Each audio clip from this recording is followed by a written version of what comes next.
Ah, ma sœur, ma nation est en pleine tourmente. Laisse-moi te raconter ce qui se passe dans notre pays avec la voix que nos ancêtres m'ont donnée.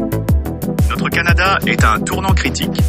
Les manifestations secouent le pays, avec des groupes de plus en plus violents qui descendent dans les rues, poussés par le mécontentement face au gouvernement Trudeau qui s'effondre sur lui-même.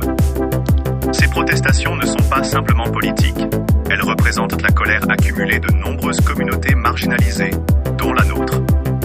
Pendant que les Américains manifestent contre Trump et son Project 2025, nous, les peuples autochtones, continuons de lutter contre un système qui nous opprime depuis des générations.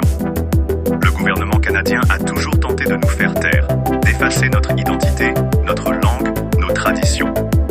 Le rapport de Human Rights Watch de 2025 souligne encore les préoccupations persistantes concernant le racisme systémique et les abus contre les peuples autochtones. Rien n'a changé. Ils parlent de nous dans leur rapport mais ne nous écoutent jamais vraiment.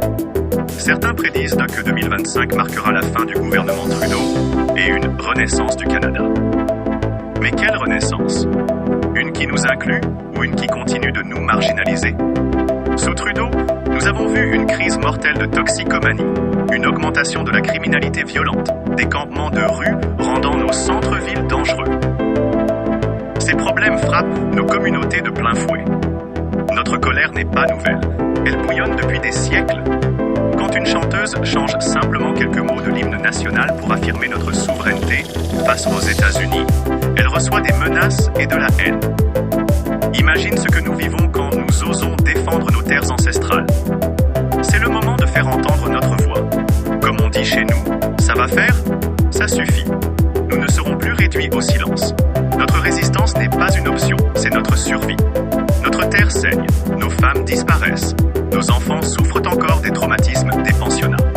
Ne laisse personne te dire que ton chemin est tracé d'avance.